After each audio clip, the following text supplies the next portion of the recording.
Hello, my name is Artsy Sister, and today I wanted to show you 20 spooky paintings and illustrations. More like a little Halloween thing. I kept it all from like before the modern era for the most part because like spooky stuff was like uncommon back in like the old day, and I wanted to show you like some old art.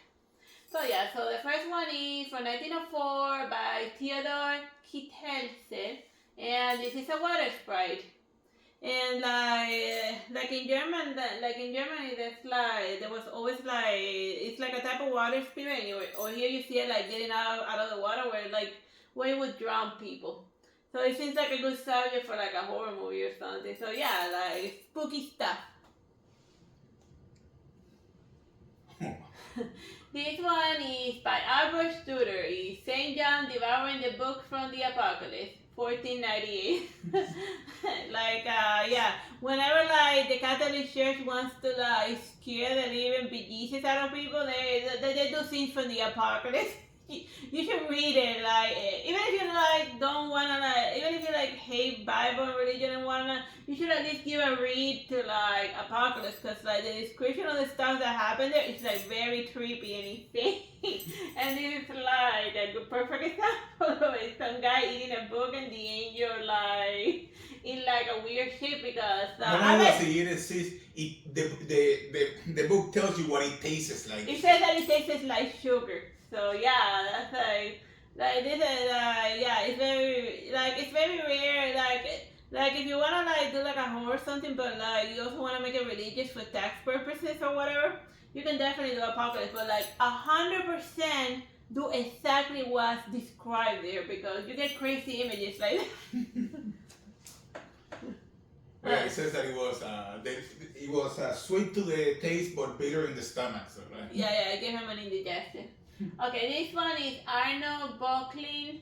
He was a Swiss symbolist, and it's 1896, and this is war.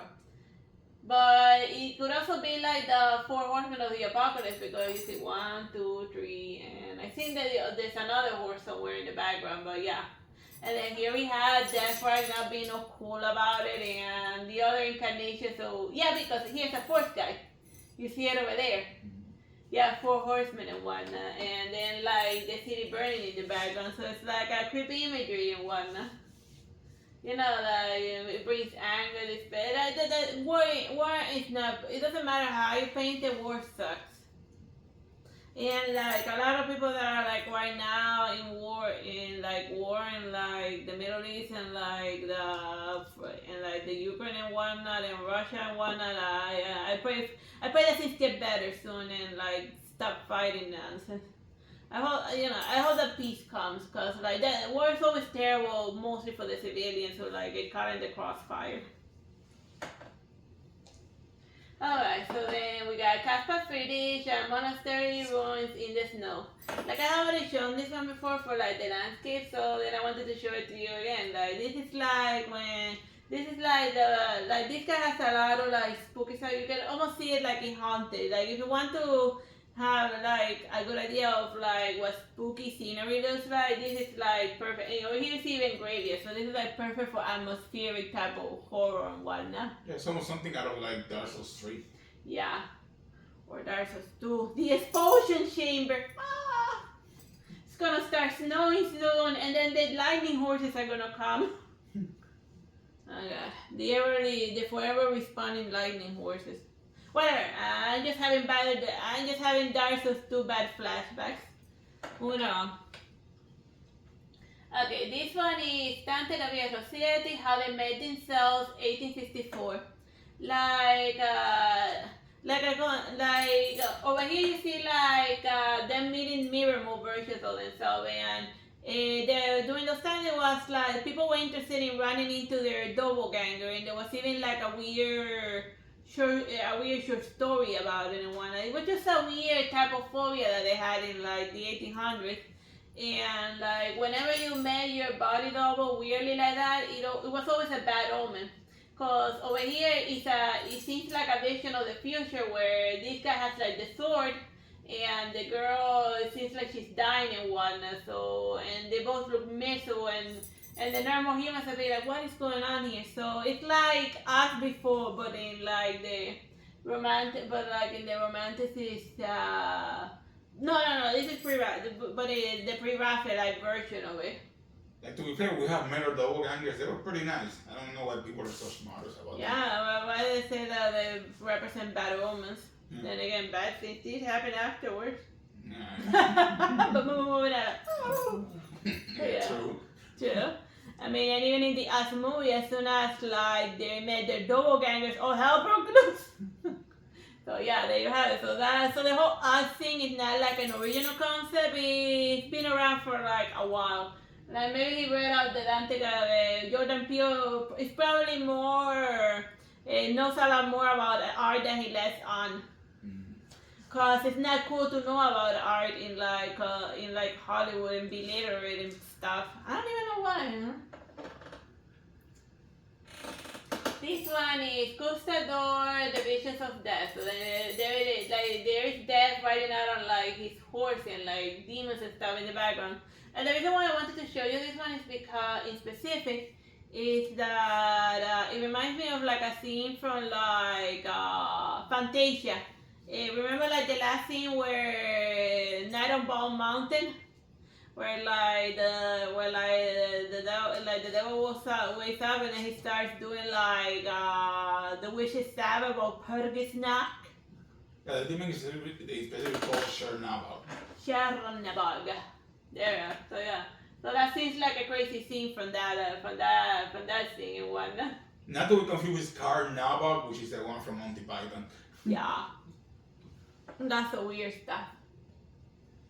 This one is a page illustration by Harry Clark, and well, he has other stuff like that if you like this spooky weirdness. And it's called Tales of Mystery and Imagination, but I know the specific illustration is from the Mask of the Red Death.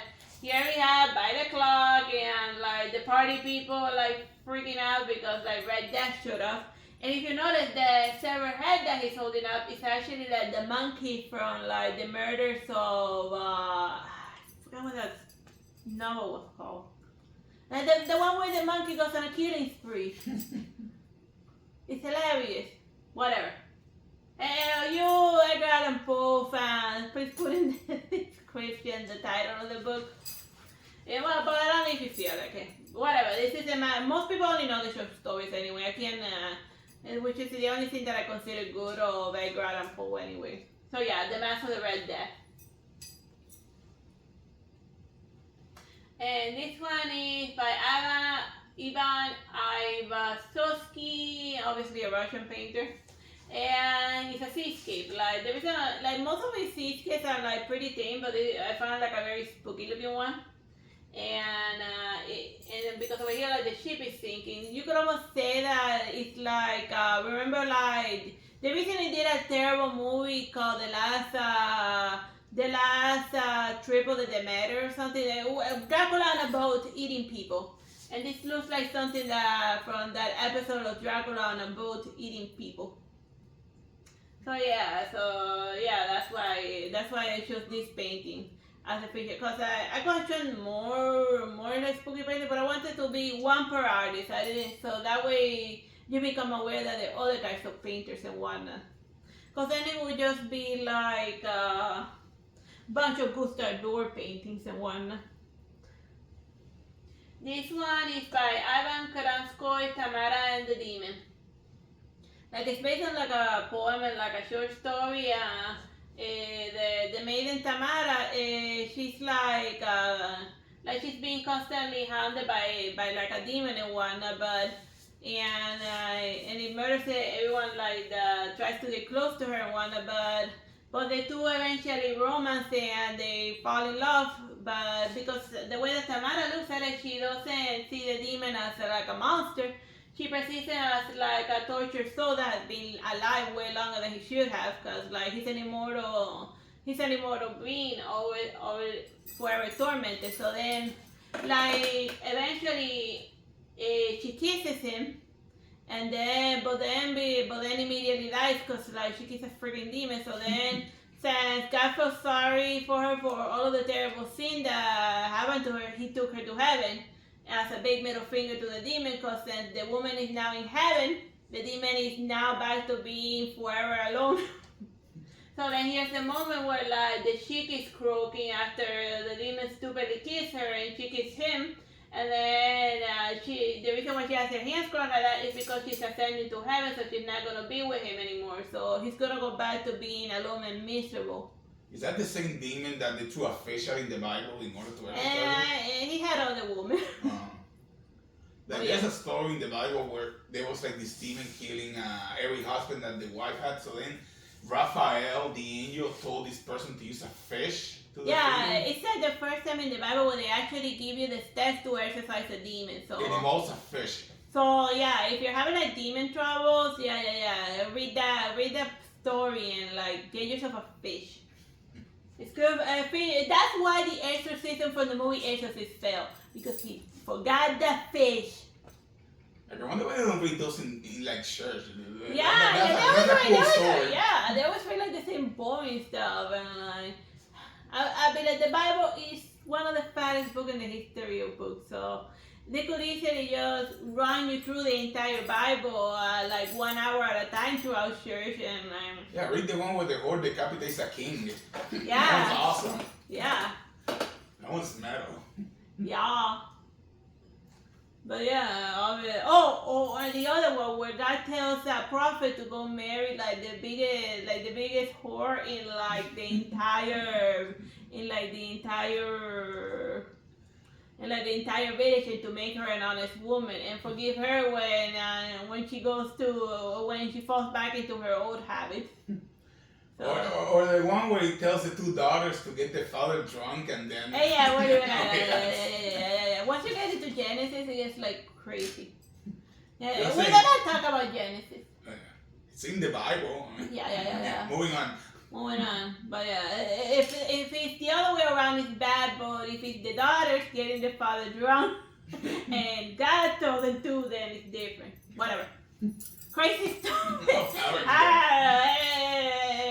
The Word of God. Word of God. Amen. Whatever. Tamara and the demon. Moving on. Okay, this one is Johann Peter Hansen Kleber. He was a German painter, 1810 to 53, and then the titles in German, Die Gestorte Nachtruhe. But based on the context of the painting, it's basically like there's something making noise in the middle of the night, and they're freaking out. You know, like how many deaths have they happened in like real life? Like this is a problem that like people freak out very easily. You know, that you wake up in the middle of the night because there's a weird noise, and I see here he is with his musket, and like the wife is like, "Oh my God, husband, do something about it." And over here you can see that he has a uniform, so that guy is not like no pushover. He's a soldier. Yeah, he sleeps with that bayonetta next to him. But he has his hysterical wife being hysterical. And then over here, if you look at the corner of the painting, you see the reason why there's noise. The cat. The cat's making it, throwing down horseshoes. Yeah, because that's what cats do. The cats love to throw things in the floor. So then it's like, what is going on? So that cat's gonna get a bayonetta to the face. Because that was a fashion in those days. So like their pet. And even like his dinosaurs. So that's why they're like freaking out, because the cat's having the zoomies in the middle of the night. Yeah, the cat is having the zoomies in the middle of the night, and it freaks everyone out. And who knows? Maybe it's not even their cat. Maybe it's a neighbor's cat that like got inside through the open window because they had to leave the windows open because there's no freaking air conditioner in the 1800s. Yeah. So it's the neighbor's cat being a jerk, and then the neighbor's freaking out in the middle of the night. But at least it's lucky it's a cat and not a bear, because that did happen also. Yeah, well, but they're more in the city. But oh, and over here you can even see the hour when it's happening. It's like 1:34. So we will be asleep by then. Yeah. So there you have it. So it's spooky stuff happening in the middle of the night. Alright, this one is by John William Waterhouse, The Magic Circle. I thought that this would be a very Halloweenish painting to show it. Witch drawing a magic circle with potions and whatnot, and her pet crows watching her and cheering her on as she does her magic stuff. And he has a lot of like medieval subjects and whatnot. And he actually, other than this witch, he also painted Circe a couple of times. Because the pre-Raphaelites, they weren't so much into demonizing like witches and whatnot. They had a more openish mind about it. And they also hated how art became after Raphael, so that's what they call it pre-Raphaelite. They like art was awesome until this bastard showed up, and then art was terrible since then. But we're gonna make art before pre-Raphaelite, so yeah. They made an unorthodox type of painting, just showing a witch with all of her. We're just making like a spell. Oh, and look, and here's a human skull. Witchcraft and whatnot, necromancy. That makes it a meditation on death, right? Yeah, a Benita. A Benita. And look, and here's a little frog too. But yeah, and she's being in the wilderness. Oh, and you can kind of see like the town nearby. So yeah.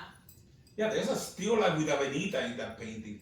Yeah, a crow on top of a human skull. So yeah, and then over here like the spell components, and she also has more spell components in like her sash and whatnot.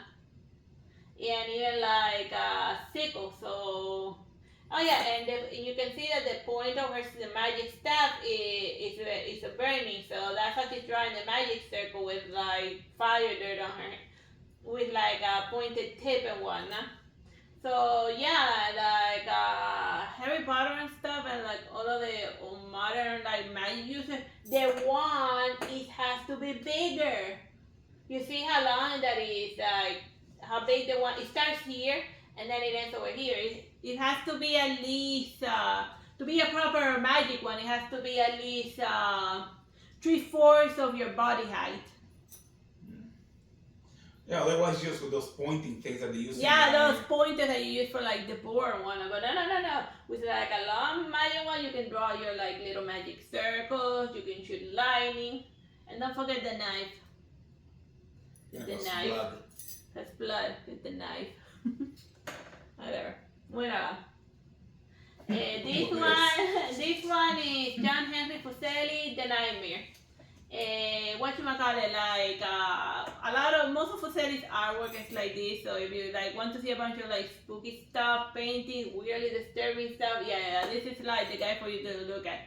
He's a romanticist. Like, have you ever had a dream where you feel like something's standing on top of you, you can't move? That was standing on top of you. Yeah, it's kind of like, you know how it was then how it just has it's sleep paralysis. It's how the people before like science became more sciencey, how they interpreted sleep paralysis, that there was a demon standing right on top of your chest, making it hard for you to breathe and whatnot. And if it's like a woman, the demon that was bothering you is usually was an incubus.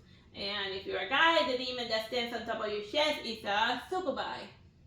And then there's like a very voyeuristic horse demon watching. Cause why the hell not? Yeah, like if you see Beast, you can see like the demon as a horse in that comic. But it's not even like a normal horse, because you see it has like a weird spine in the background, like a slug shell with horns and whatnot. So it's like a weird demon seahorse type of thing. Yeah. So yeah, it's just she having like the worst nightmare in the history of nightmares. Yeah. This one is by Kay Nielsen. She like mostly did illustrations, and this in specific is actually Cinderella but like of a different version. In this version, Cinderella, she goes and helps out a witch, and then I was about to say, in this one, Cinderella's a necromancer. Yeah. So then, like, the witch, in order to help her get back and forth, and she has, like, instead of a fairy godmother, she has, like, a magic doll that her mother inherited her. And then, like, the witch says that she's gonna kill her if she doesn't do the chores she gives her, but then the magic doll assists her, helps her out in order to always complete the chores, but then the witch can't detect the doll that is helping her, so then So then it becomes a back and forth with the witch giving her impossible tasks and she fulfilling it sense to the power of the doll. So then in this in specific, she's like making her way to the witch's hut because like her evil stepsisters and whatnot sent her to the woods to go meet the witch in the wood in order to get fire because like the house had like an eternal blackout curse and the weird versions of Cinderella. Do that version of Cinderella, the crazy skull one. And then she gets a skull lantern in order to bring light into the house. And that's what she's doing because like the weird blackout curse is that they try to light a candle and it doesn't turn on, and they try to light a fire and it doesn't happen. So then she went to look for light elsewhere, and then that's when she found like the skull lantern. And in Dark Souls 1, that's why there's a skull lantern, because it's a reference to an old Cinderella story that nobody remembers. But I guess the foreign software posters they're well read because like education is better in Japan. Yeah, that's why they're aware of like that aspect and whatnot, because people still read in that side of the continent. Can you imagine they had done this instead of the regular Cinderella? Oh yeah. That would have been awesome. Oh yeah, this one is totally brutal, considering that the skull lantern burns them all. Whatever, spoiler. And I'm actually gonna sit down and read that Cinderella. Once I'm done with my own books, whatever. I'm getting ahead of myself. Cinderella. Okay. Now we're doing Edward Munch even on Carl Johan Street. I didn't want to do like the screen because that's the one that everyone always does. This one is in 1892. Like over here you see that like the people have all like weird creepy mask faces and whatnot and the reason why is because Edward Munch, he suffered from like social anxiety, and when you're having when you're like stressing out, and obviously like huge crowds of people would stress him out, so he would paint them and it would give him like the feeling that they were all like sinisterly plotting against him. So that's what this painting represents, like social anxiety of like surrounded by a crowd of unfeeling, uncaring strangers that are plotting to hurt you. And even like the background in the darkness is painted like in a creepy fashion because like and when you're like uber anxious, it's not just the people that become distorted, but everything else around you as well. And of course, like anyone that's like suffer from ridiculous social anxiety can like relate to this painting and whatnot. Yeah. So yeah, that's what this painting is. Psychological horror. This one is René Magritte. He was a surrealist painter. Oh, and mine was expressionist. Okay, well this one's surrealist, and this one is Manet's Balcony, 1950. Remember that Manet? He had like he painted like some people in a balcony. So this guy, he just replaced all of the characters with coffins. And I went to like dig up the reason why he painted it that, and then he really, because I felt like it. This is the guy who said this is not a pipe. He just thought it was a crazy idea. He wanted people to think, but he couldn't explain the logic behind his painting. He just sort of felt like it's a good idea, so he did it. Because no one could stop him. I mean, what are you gonna do? Prevent him from drawing? He already Look finished. at the coffin sitting down. It's insane. Like the other standing coffin is fine, but this one, the sitting down coffin is like the work of a madman. Like, how do you even open it? Like, yeah. Like, you like pull the lid forward or what? Yeah. That's something that they miss in Bloodborne, sitting down coffins. Yeah. What if you don't want to be lying down, but you want to like be in a comfortable sitting position for eternity, or however long it usually takes for you to like go somewhere. Whatever. We're getting into like arcane nonsense. Moving along. Look at that cat.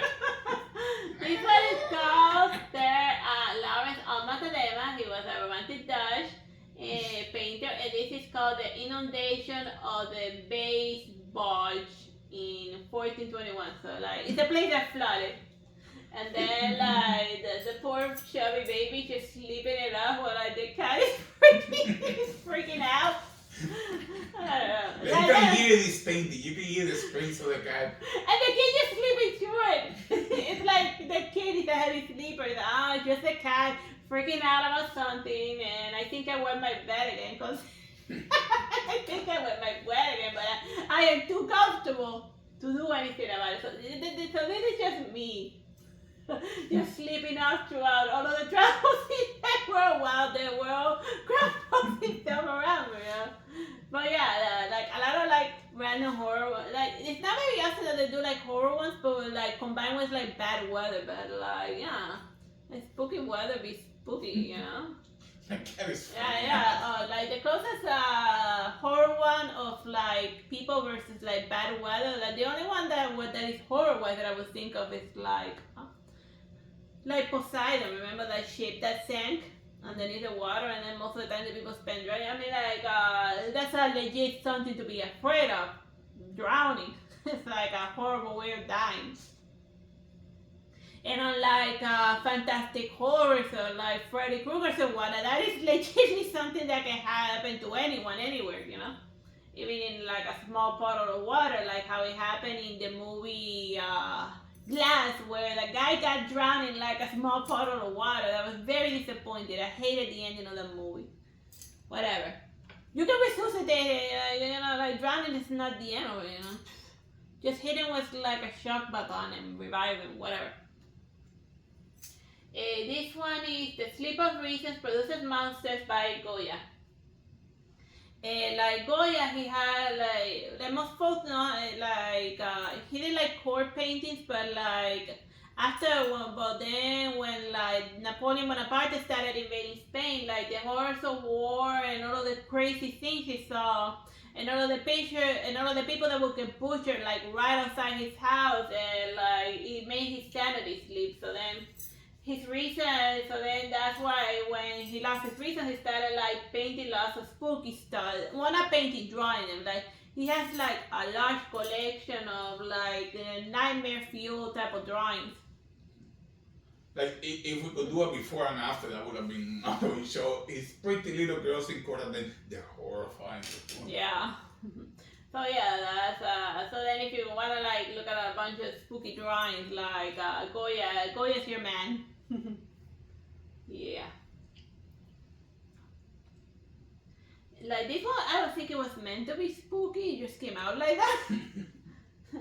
It's Thomas Cooper Gosh, The Birthday Party, but like those ominous red lanterns give me like some weird Get Out vibes. Like something bad's gonna happen here. Or is it just me? I mean, you barely see like little ballerinas and stuff. This painting just creeps me out, even though it wasn't meant to be a creepy painting. And it's just a birthday party for vampires. Yeah. And remember, there's now a vampire ballerina. Oh, what is this? This one is, I'm gonna butcher this name. Joteg Mac. Polish. Oh yeah. Polish surrealist painted, 1942. It's called Blue Dream. And then over there it's like you got the ship going crazy, and then you see extra hands and spooky something in the top. So it's more like a painting of a psychological horror woman, because the demons and the spooks only exist in her mind. And that's something else that they do sometimes in like horror movies, where you have an unreliable main character, because there's nothing really physically wrong in the world. It's just the main character losing his marbles, slow descending to insanity. The thing reminds me of the wizard from Adventure Time. Oh yeah, the Ice King. The Ice King, yeah. He was silly. Or Simon. And this one is by another Polish guy. Zdzislaw Beksinski. Oh, that's a realist. And I call it Creepy Crawly because that one was just called Untitled. He has a lot of paintings that are just Untitled this, Untitled that. And I'd be like, or maybe the place where I got the painting, they didn't know the title of it or whatever. Either way, he looks like Slender Man in his art for 10 years. He really does look like He Slender looks like Man. the Kingpin from Soul Eater. Ah, yeah, I'm a Soul Eater. And then there's like the city in the background on fire, and then this thing just going about its day. Minding my own business, crawling around. Just crawling around, pay me no mind. There's like a cow in the background too. Yeah, on fire. Holy cow. Holy cow. I don't know, we could say that like a nuke happened, or I don't know, or maybe Godzilla.